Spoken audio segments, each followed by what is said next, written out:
Hi there, welcome to this week's episode of the Heart of a Youth Leader podcast. My name's Andy Castle. I am the founder and CEO of Thrive Youth Ministries based in the Midlands. I thought it'd be good to spend the next few weeks just exploring Thrive's 5 core values, because they're about what we're about, what we believe God wants us to be in our relationships with each other, with how we do our ministry, how we want others to know us by. And they're really important values for all Christians, I believe. And I wonder what would happen if each one of us started to live these Christian core values. The first one is a courageous dependence on the Spirit. I don't know what comes to mind when you think about that, but for me, it's an exciting adventure with God. What does it feel like to be on an exciting adventure? And when you think of your ministry, your leadership, your role with your young people and your youth group and your team and your church, does it feel like an exciting venture, or does it feel like a chore and a slog and a going through the motions, or just keeping the mill turning? Because I believe that when we are filled with the Spirit, when we are doing what God calls us to do, it should be exciting and it should feel like we're on an adventure. And the thing for me to remember is we're not called to do stuff for God. We're not called to do stuff for Him. We're asked to do stuff with Him.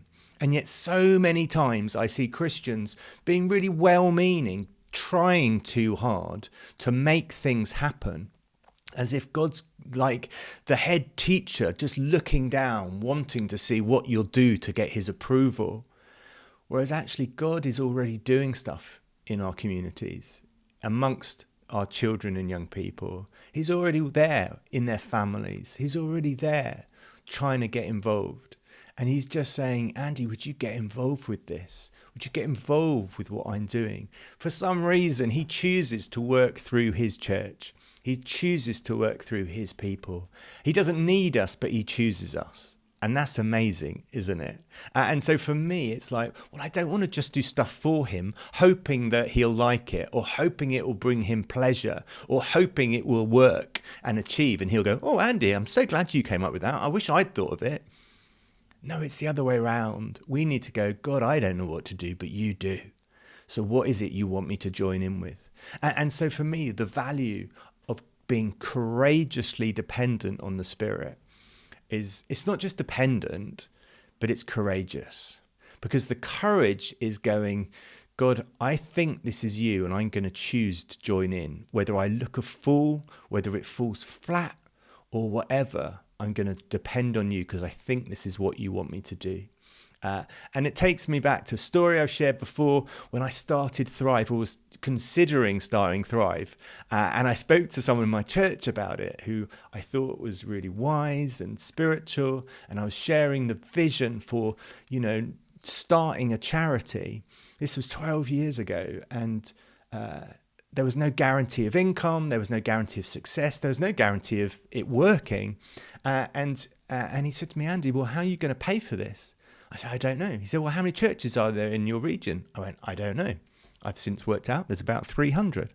But I didn't know that at the time. He goes, how many churches do you need to actually get a viable salary? I said, I don't know. He said, well, how are you going to make this work? I said, I don't know. And he goes, well, Andy, this is ridiculous. Why are you doing it? I said, because I think it's what God wants me to do.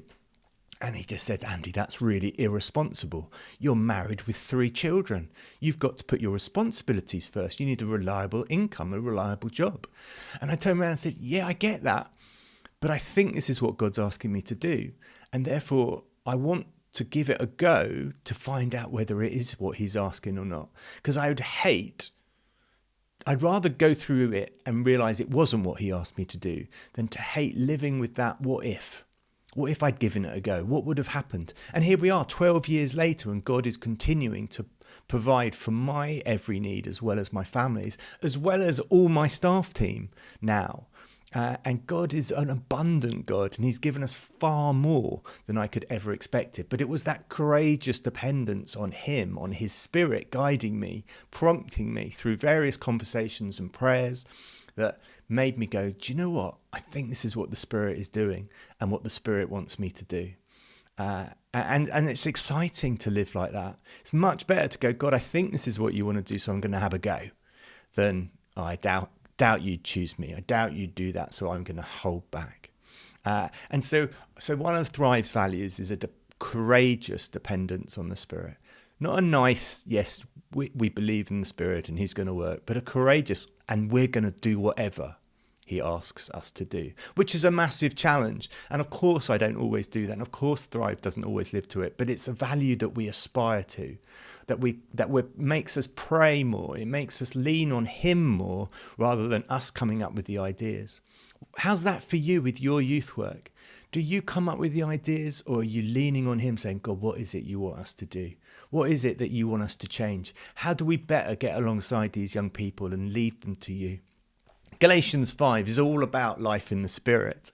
And there's a wonderful section at the end of that chapter from verse 13 to 26, which is all about the freedom that comes from living in the Spirit, that we're called to love one another, that we're called to love our neighbour as ourselves, and that we're not supposed to, as it says, bite and devour each other, but we're supposed to look out for each other and love each other. And so it says in verse 16, so if you walk by the Spirit, you will not gratify the desires of the flesh. For the flesh desires what is contrary to the Spirit, and the Spirit what is contrary to the flesh. They are in conflict with each other, so that you are not to do whatever you want.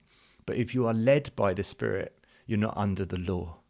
And then it lists loads of things, obvious acts of the flesh, from idolatry and witchcraft and jealousy and selfish ambition and drunkenness and orgies and the like.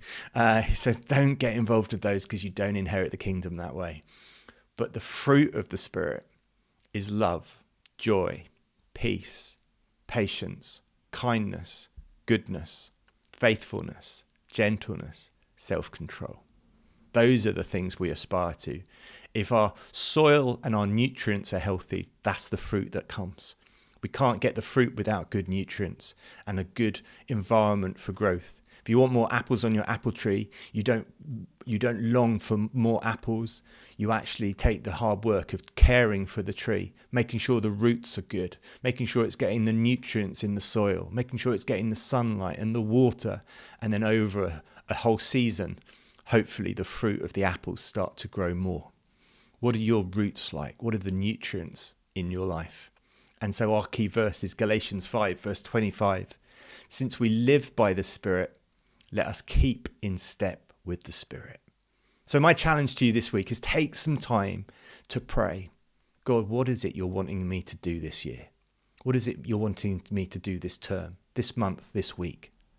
What is it that it looks like for me to be courageously dependent on you? Go for it.